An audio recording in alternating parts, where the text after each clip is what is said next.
question to kick off. Yes. I think we did hosting or going, right? Did we say hosting last time? Yeah. So this time, what's the preference? Nights or mornings? No, nights or mornings. Yeah. I have person converted to being a morning person. Okay. Yeah. You haven't always been. Yeah, I guess the mornings were the struggle growing up. Like sleeping Please in the don't talk morning. to me. Yeah, no, I mean, I felt fine, but it's just like I have a few sleepyhead kids, Yeah. that's what I felt like, Yeah. and I remember back when I was about 4 or 5 years old, my dad was down in the kitchen making donuts, and it was like, I don't know, 8 o'clock on a Saturday, and all that smell just was wafting into my room, and it was like, amazing. Oh, it's so nice. I just Sounds got to so sleep in. Everyone else is busy doing their thing. Yeah. But now I'm a, 4:30, 5 o'clock a.m. guy. That's pretty early. Yeah. I Mary tells me, like, don't get up that early. Yeah. And I'm like, well, if you're going to be morning, Unless go morning. you start donuts in the morning, then that'd be fine. Yeah. What about you? I'm morning Yeah. now. Probably not quite so early though. So maybe I like to hibernate all night long in the morning. I don't know, but it's funny when I'm not a night person. I want to be in bed at like 9 p.m. Yeah. I'm like, Start I getting would all love sleepy. to do that. Yeah. Especially when it gets dark so early. But it's funny because my husband, he says that I tricked him now because when we dated, I stayed up late because I wanted to hang out with him. Right. Not that I don't want to hang out with him now. I want to hang out with him now too. But Yeah. I mean, sleep. Right. It's important. Right. Yes. Makes me happier throughout the day. I'm at my grandmother's house, and she's a morning person as well. Yeah. She's similar. She'll get up at like 4:30, and she'll be writing her letters and things like that. But if you're over there and it's at 8:30, 9 o'clock, and the eyes start closing, she's and like, it's time for you she's to nodding leave. off. It's time for you to go. It's real fun. It's And she's, oh, honey, please tell me more about that. And she's just trying to sleeping stay the whole awake. time. It's amazing. Yeah, it's awesome. Yeah, it's like a gas leak went off. Yeah. She's just kind of nodding there. Yeah, it's good. I think my husband's a night guy though, so. Is he still a night guy? Yeah. I think he wants to be a morning person. Yeah, I know. But like he definitely like if you stay up too late, then you just become a night person. You can't go to sleep at all, I think. Like if you stay up past your like, yes. Hey, I'm tired. That's a great point because if I don't hit that window, I'm just like, oh great, now I can't go to sleep. Now at I all. can't go to sleep at all. Yeah, right. Yeah. Mary and I were talking last night, and I'm like, well, this time we are not morning people. Right. It's like 11 p.m. and we're like, man. well, 4:30 is not happening. Yeah. But that's cool. Yeah. What are the benefits of waking up in the morning? Like, I mean, what are the things you like about that? Outside of I like a slow start. Yeah. So like giving myself a little bit more margin in the morning of like not having, I used to be like, okay, what's the latest I can possibly wake up? Mm-hmm. But now we have 2 rugrats, it's like running around. So we have to, it just is nice to not be woken up by them. Typically that does happen. Yeah. They'll get up early, but the space of just like, I want a cup of coffee and slow and, all that. I'm like, just nice, easy wake up. I do like that part too. I miss that a lot if I wake up at 7 a.m. Right. Where activity's already started, kids already running around, it's not quiet. Your responsibilities start the moment you get up. Right, right, exactly. Yeah, no, that's really great. What about like do you have any side effects if you're staying up super late? Like if you feel miserable the next day? I feel like since becoming a parent, you just rally. Mm-hmm. Just no time for you. I'm sleep deprived anyway, so if I wake up in the middle of the night. You have 2 young kids. I have 4. Yeah. I'm like, being a mom. I feel like our son, he was up, 3 times a night for the first 6 months of his life, which I know some people like it's longer than that, but it just is like, well, it can't ever be worse than that, know? So like my gauge for like sleepiness, I guess, is off of Mary sent having me a this 6-month-old. She's like, she got two nights in a row of like having a great night's sleep. Wow. And she's like, you would have, she's a new woman. She's like a new woman. She's like, this would be amazing. You would, you'd be so happy if you if let me sleep 9 hours a night. It's like, I love it. That's funny. Keep going. I heard a stat. I don't know if it's true that women need more sleep than guys. That's probably true. I don't know if it's true or not, but it's what I'm going to go with. Absolutely, I need more roll sleep. with it. It's not that you're I getting saw this on Instagram, so it's true, probably. Doctor validated. So what are we talking about today besides sleep? I don't know. Now I don't know. Now we're just hanging out. Exactly. I think we've kind of touched on in the last couple episodes of just like touched on the data of 4 out of 5 contractors are out of business. It's 80% of contractors. And, how do we flip that? How do we make the narrative different, in the last episode talked about being a craftsman. Mm-hmm. How do you be a great craftsman? Maybe touch on like what we hit on that. Well, there's a couple of cool things. It's a long time ago. Yeah, right. Yes. I mean, one day around here is a long time. And we get, so many things going on. But we talked about humility. Yeah. And just what's required in order to become a great craftsman. Always learning, always wanting to improve. We talked about like practicing the right things, not just practicing. Yeah, that's good. Being around people that are better than we are.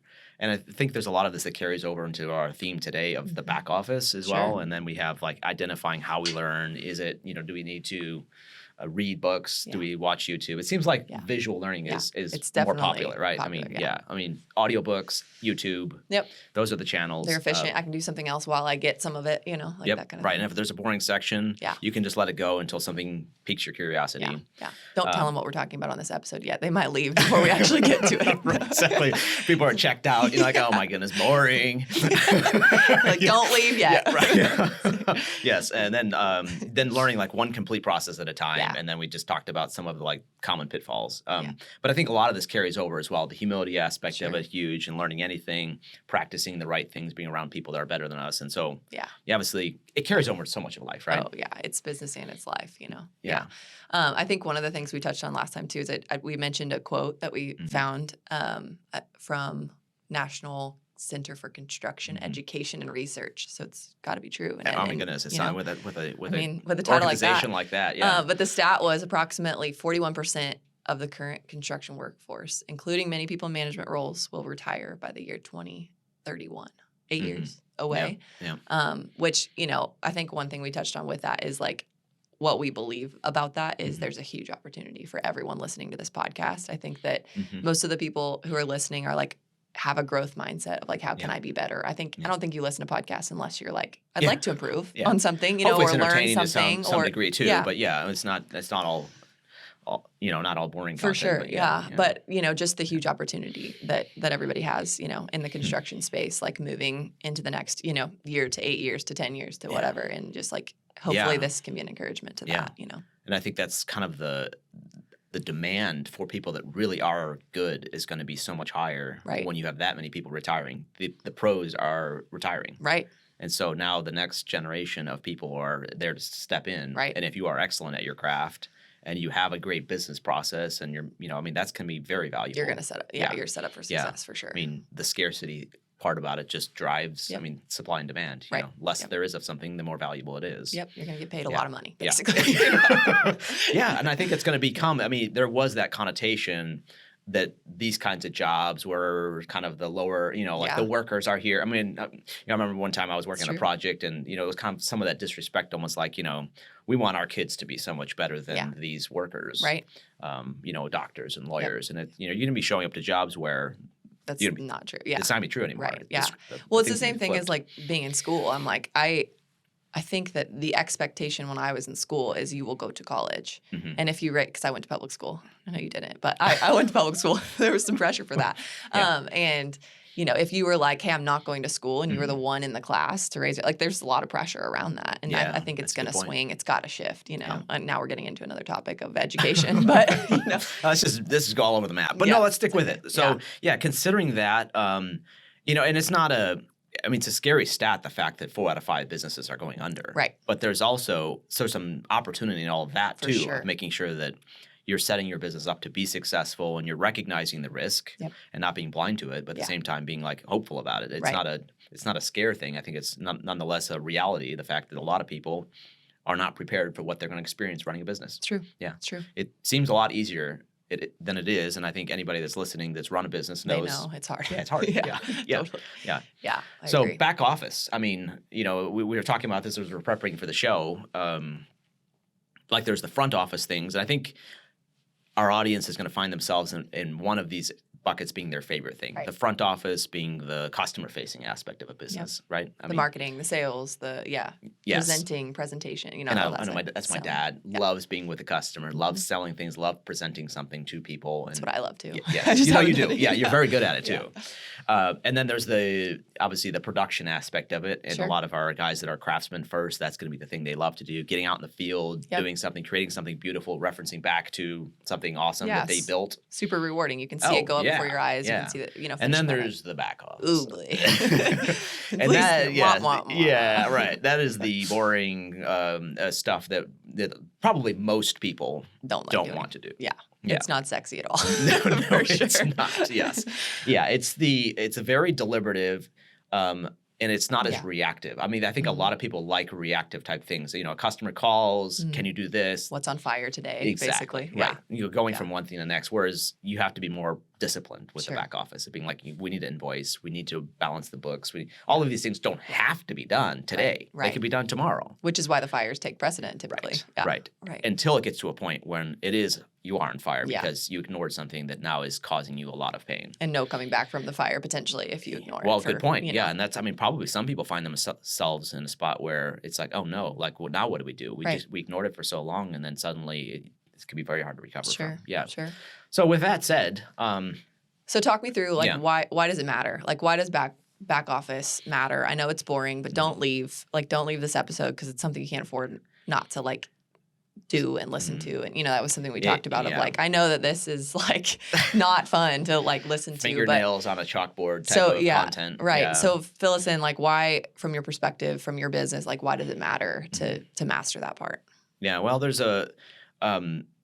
it's the lifeblood of your business, really. You have to have revenue coming in. You have to know where you're at as a business. Are you going the right direction? Sure. These kinds of things the back office informs. Mm-hmm. You have to have contracts. And really the satisfaction of your customer is really dependent on this as well. So as much as it is sort of not kind of the boring things you don't want to be doing, it's essential. So I think from a standpoint of if you want to succeed, if you want to grow, if you want to be profitable or increase your profit, this is something you have to master, or have somebody that is a master involved in your business doing it. Yeah. So I'm curious, with your experience in running your remodeling company, and how much time of your week went to back office. What can you expect? Mm-hmm. I guess your life to look like, if you're running this. And it's going to be different for everybody, I'm sure. Yeah.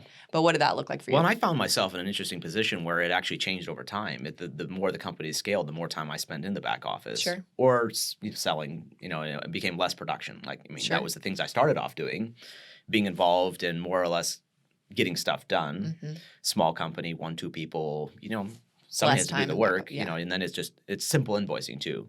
But as soon as you have 12 jobs going on at a single time and you've got 14 people working for you, you're like, my goodness, there's a lot of activity I've got to keep up with. Right. And it really matters because everyone's counting on me. My ability to run payroll is dependent on my ability to collect on invoices and all the rest of it. So there's a lot of pressure from that standpoint as well. Yeah, which did you like the back office side? I do like administrative things, yeah. Okay. In a couple scenarios, we've talked to, contractors, we talk to them all the time here at Congenius, but we met with a Finnish carpenter last week, and he was talking about scaling, and he brought on his first employee. Yeah. And so now he's like, okay, I got to keep him busy, but I don't want to just do back office stuff. His vision is I'm not happy doing that. It's not fun for me. Whereas we talked to Dan Parrish a few months ago, and he's his vision is to be a CEO of a, Finnish carpentry business. So two totally different perspectives. Yeah. And I think there's a lot of wisdom in knowing what you what you want to do, not scaling too early. Yeah. If you're not going to be happy in back office, then maybe scale slower, or find somebody to do that. Yeah. But if your vision's to scale, then get ready for back office full time. Right. Really. Yeah, or maybe you need to recognize. In my business, I hired an office manager at some point to handle a lot of the things. I didn't want to be entering receipts. To be clear. Sure. I like things to be done in order and know where I was at. Right. But at the same time, I didn't want to turn myself into a data entry person. Sure. Yeah. If I had to do it, I had to do it. Right. But I think also at what point does your business scale to the point where you can afford to do that? And I think that's the other part about it is, can you tolerate doing all of this yourself into the point when you can afford to hire it out? Yeah. And I think a lot of times we don't really think about the long-term effect of that as well. You'd better stay small with just 1 or 2 people if you don't have any plans of scaling to the point where you can afford to really outsource it. Yeah. Because you end up having a full-time person essentially at some point doing that for you. And if you can't afford it, and you don't have the really production to support having a person, I think that was a challenge I found myself in, is I couldn't keep up with any one category. Yeah. I couldn't keep up with production without hiring people. I couldn't keep up with the back office without hiring people. Right. You felt behind in every category. Exactly. And it could be scary. And I think a lot of our people could find themselves in that spot where I'd love to hire somebody, but I can't afford to do that. Sure. Yeah. Yeah. So what needs to be true in order for you to get to that point? Yeah. That's a good call out. That's a good question. And it's different for everybody. Yes. I'm sure. Right. And I have a good friend. He does hardwood flooring. And for him, he went down that path of scale and said, no way, I'm not doing that. No thanks.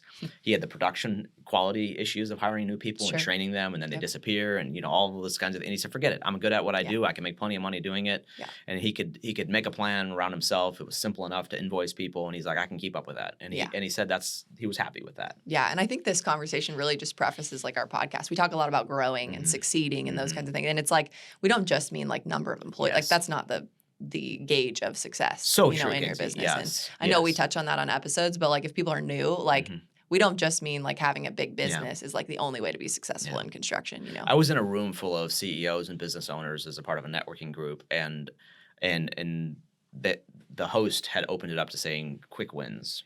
And people were talking about their $100 million companies, and they hired 60 people last year. Wow. And all of these kinds of like big milestones that are very fun to talk about. And there's a few people in the room, though, that didn't do that kind of thing. And I was one of them. We didn't scale to $100 million. Right. And, that wasn't. But nonetheless, to your point, that's not success necessarily. Yeah, true. Is that really the objective? Because $100 million, $200 million, $400 million, I mean. Depends on who you are and what your goals are. Yeah, but at what point do you become happy with it? I mean, what happens along the journey as well? Yeah, so that's good. It's a good point. Yeah. So anyway, we talked about the scale part about it. Right. I mean, and I'm just thinking about as you dive into the back office and what's really involved with doing that. And I started thinking, what are the minimum level of tasks or things you need to keep up with in the back office? In the back office, yeah. So because there's so many things you could do, but what do you have to do? Sure.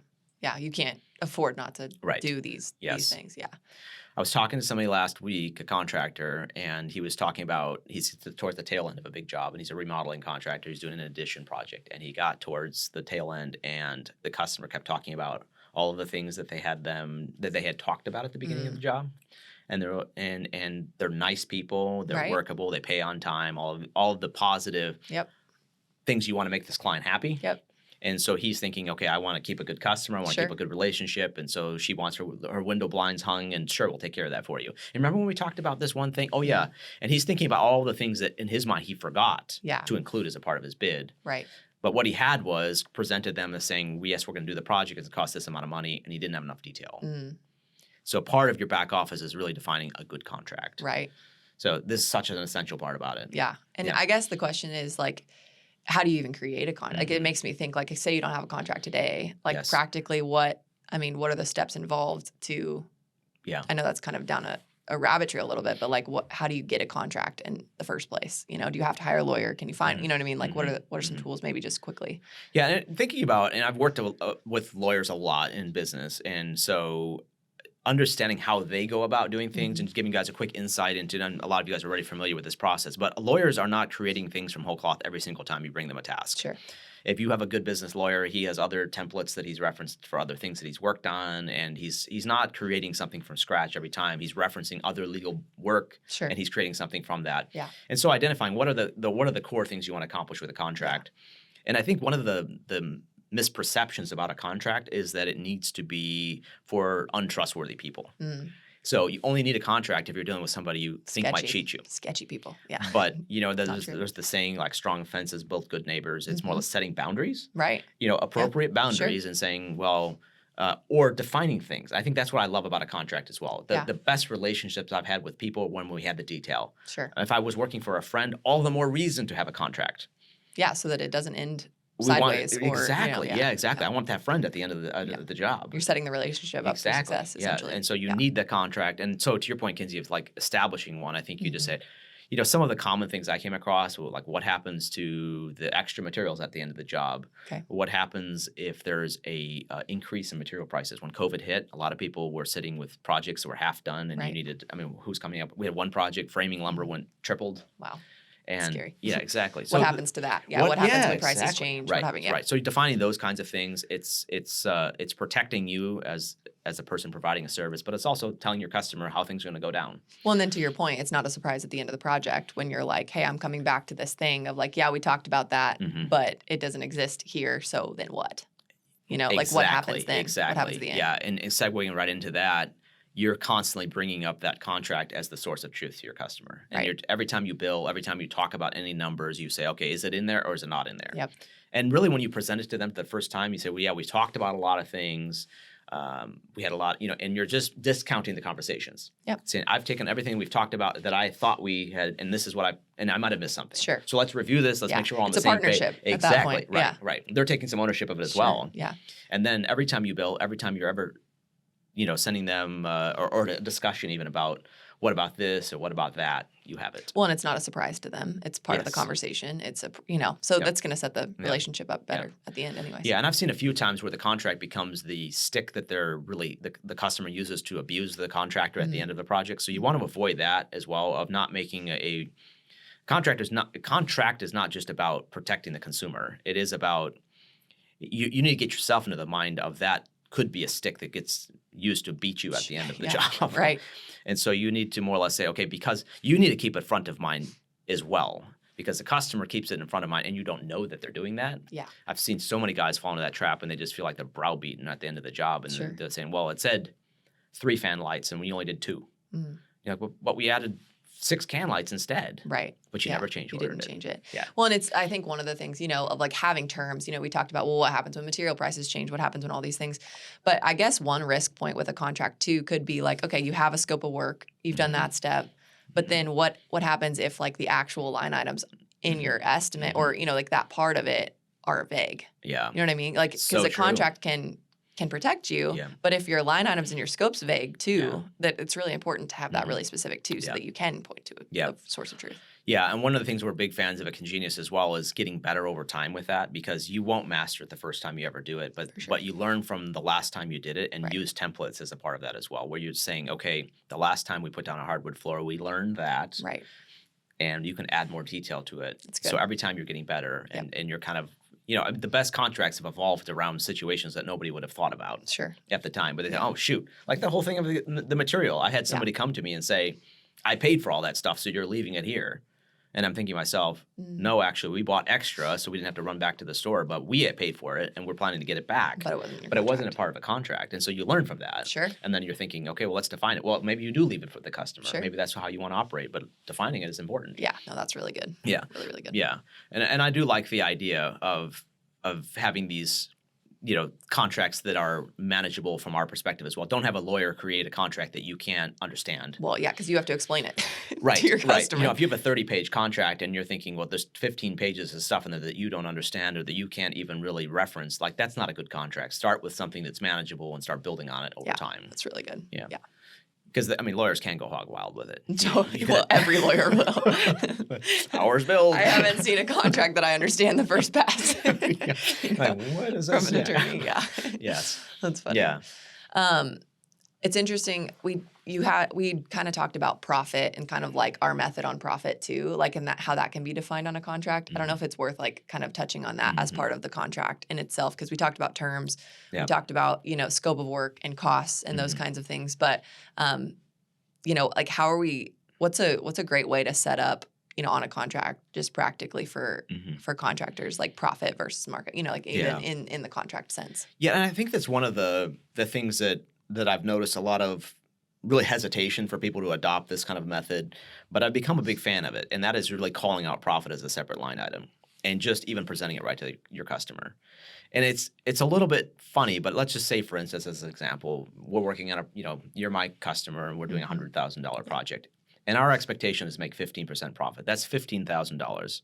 Yep. And at the end of the day, if I presented you a contract and said, or really it's more or less a this is the scope of work, this is the estimated cost, et cetera, and we're defining the terms of it. Sure. And I'm saying I'm making $15,000 at the end of the day. You're not going to have a problem with that necessarily. Sure. And if you do, it kind of clears the air right at the beginning. Right. Where it's just, you're making too much money. Well, that's subjective. Right. But nonetheless, I feel like in order to have a healthy business, you need to make a profit. And it also helps me get in the right frame of mind of that's the money I have to protect. That's the money that helps me grow a business. That's the money that I'm actually spending my life doing to have a profit. Yeah. It's interesting when you say that. I can feel other people listening to this and being like, oh, I will never show profit. And I think one of the things that's like, we've talked about in other podcasts, but just even to touch on of like, I know there's other podcast people, there's other YouTubers that that say numbers like charge a 50% profit, or things like that. That might not be, might not go over well to a customer. And so even just speaking in that context, I think the method behind it is like, hey, it's to cover your overhead and your business expense and everything. Like when people say 50%, I just know that that's a common thing in the space that's said. Double your costs and then you'll have it covered. Yeah, basically. and I think the point behind that is we're saying 15% profit or like lining that out because you've already added your overhead and your markup to the estimate. Like it's not just one bundle of all those things at the end, in terms of our method. What you're saying, Kinsey, is that people are taking markup and putting all forms of markup into one bucket. Yes. And I'm a fan of saying, let's split it out into two categories. Markup to cover our overhead, markup to cover our cost of doing business. And then we have a separate markup, which is profit. Right. And what I experienced as a part of this, and this is kind of a side thing, it's not a hill to die on, but nonetheless, I think the method kind of helps us get in the right frame of mind of saying, well, I need to understand my costs and not wing it. Yeah, that's good.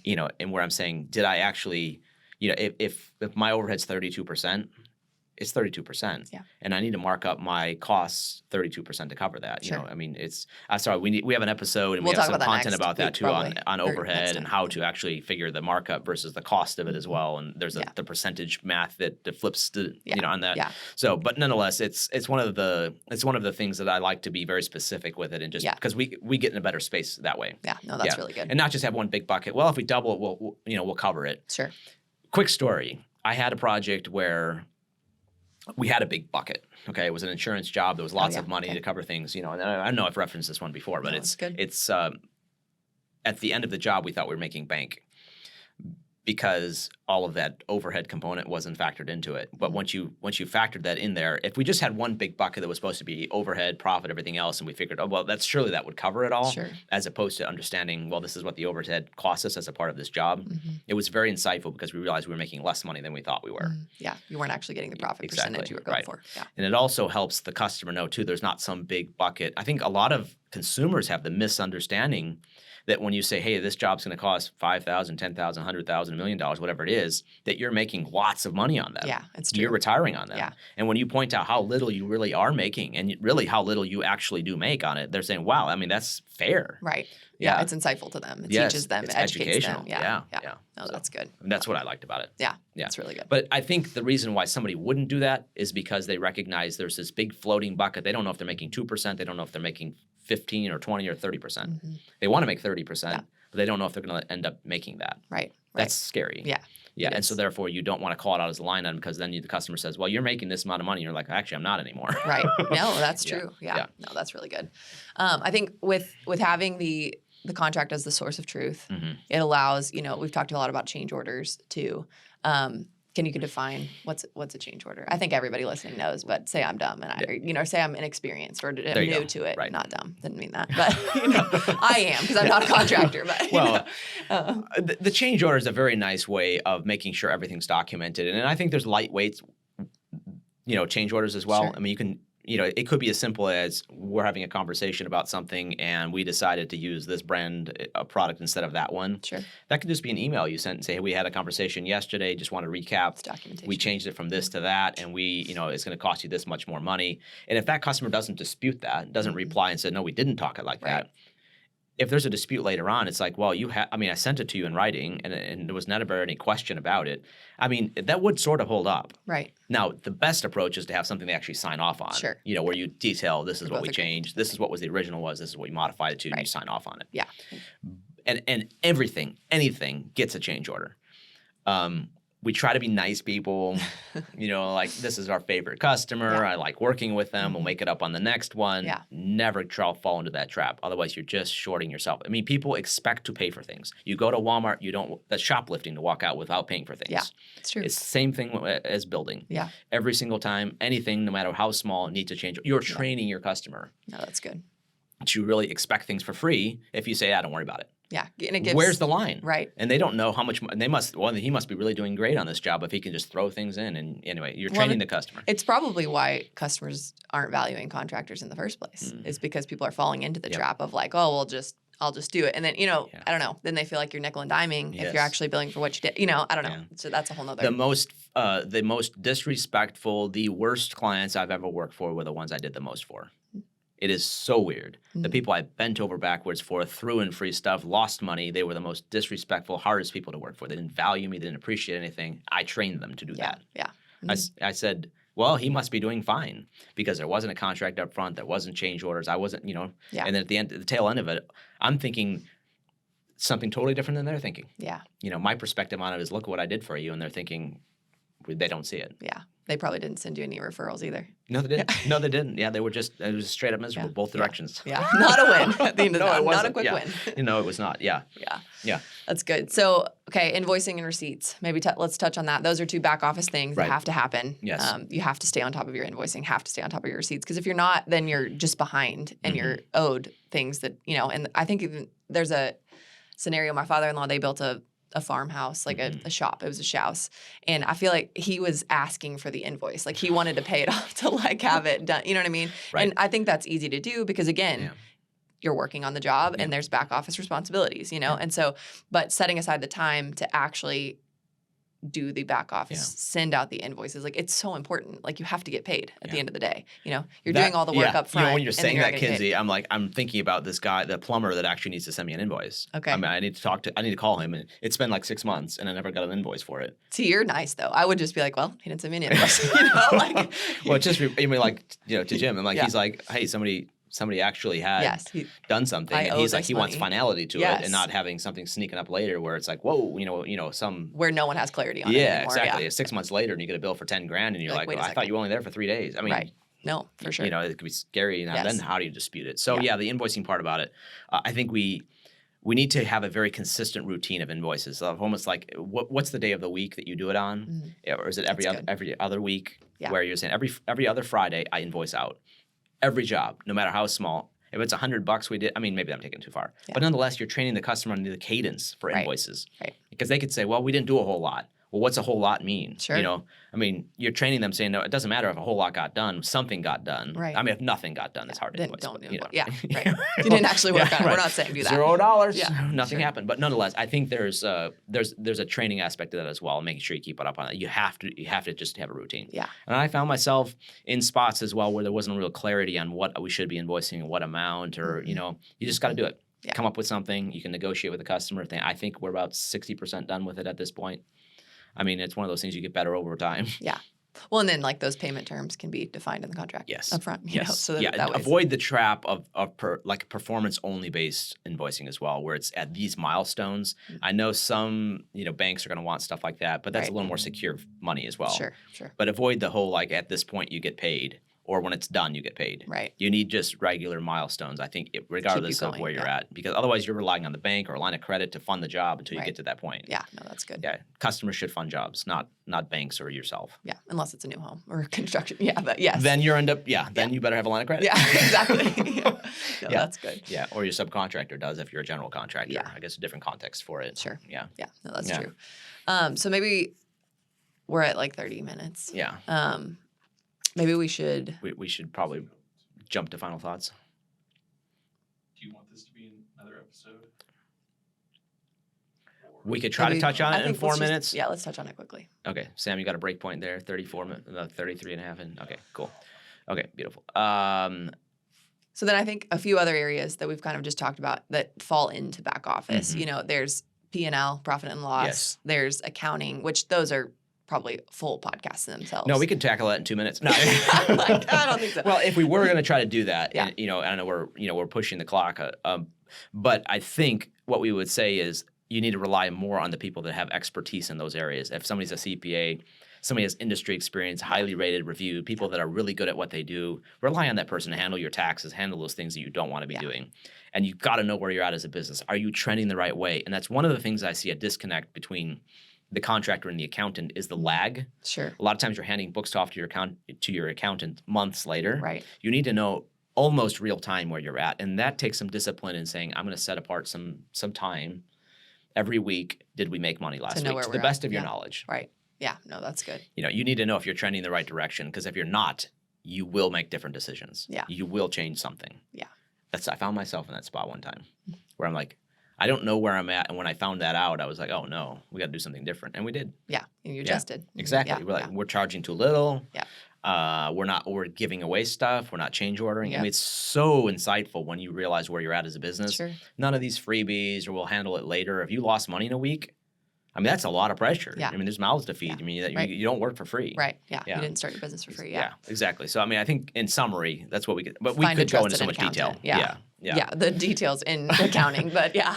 Know where you're at. Yes. And, is an essential part of the back office as well. Yeah. That's good. And then I think too, like just kind of a final thing is technology, right? Mm-hmm. Like if you're running a business, there's technology that you're dealing with, whether you like technology or not. Yeah. I mean, phone systems, you've got websites, you've got, digital tools to really maximize your time is really the goal of like software. You've got, you've got expenses like that, but the technology side still requires a little bit of time. Yeah.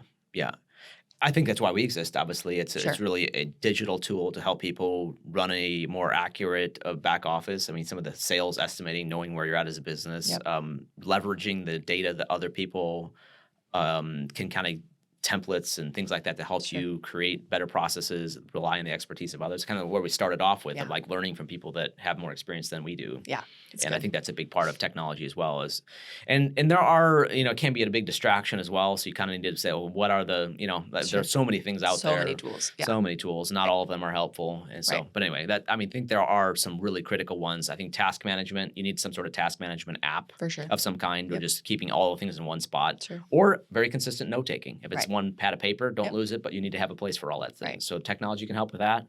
Particularly as a team, you can share items between people. You need accounting software, and you need some sort of sales and estimating software of some kind. Yeah. You don't always need project management software, depending on what you do. But some, you can use Google Calendar. But in summary, you need some core tools to just help you be. It's 21st century, and these things are really helpful. Yeah. That's the point of them. Yeah. So maybe give us some final thoughts. Final thoughts. Oh my goodness, we talked about it so much today. I think the core of what we're talking about though is making sure that we dedicate the time and effort to this. It's so critical. We can't afford not to really have a great back office process. The efficiency that you gain as a company, the sort of peace of mind, the security you have. It's so important. Yeah. And it's like being in a storm. You're so reactive to things. You don't know what's going to hit you next. Stuff's flying around. You don't know where you're at as a company. You don't know if you got paid, if there's enough money coming in. You're under pressure constantly. And when you know where you're at, it's like walking out of the sunshine. It's so peaceful. It's just, it's such a night and day difference. Yeah. Don't ask me how I know that. Sounds like real I've experience. lived both and spent too much time in the storm, quite frankly, reacting. Yeah, I think one of the things, too, we touched on is just even the caution of scaling. Like, make sure that you know where your passion's a lot. If you want to be behind, a hammer, if you want to be the guy on the job, gal on the job, whatever. I don't know if we have girls listening. I hope we do. But sure we do. I think we do. But if you want to be on the job, then don't scale too quickly. Like make sure you assess the time that goes into the back office side to keep it, stay on top of it, I guess, is what I'm trying to say. Yeah, and I think you're so right, because you need to have even the things that you react to being on the job, getting stuff done, is the pressure points you feel. You need to create the space where you feel the same level of pressure before you experience it. Because back office is one of those things, if you're not handling it, suddenly you get to the point when your risk of failure as a business. It'll swallow you up. Swallow you up. Yeah. So hopefully it's encouraging to people that you can do this. Yep. The basics are basically your contract, your change order, your invoice, and really keeping up with your budget, your profit and loss, essentially. Those are the core elements of your back office. Yep. You can improve upon it. You can make better budgets, better invoices, better contracts, and you just grow over time and get better at it. But those are the things you have to have. Yeah, those are the pillars. Really. Those are the pillars. There you go. Yep. Awesome. Yeah. Well, like, share, subscribe. Yes, absolutely, guys. Yeah. Thanks for joining us. Yeah.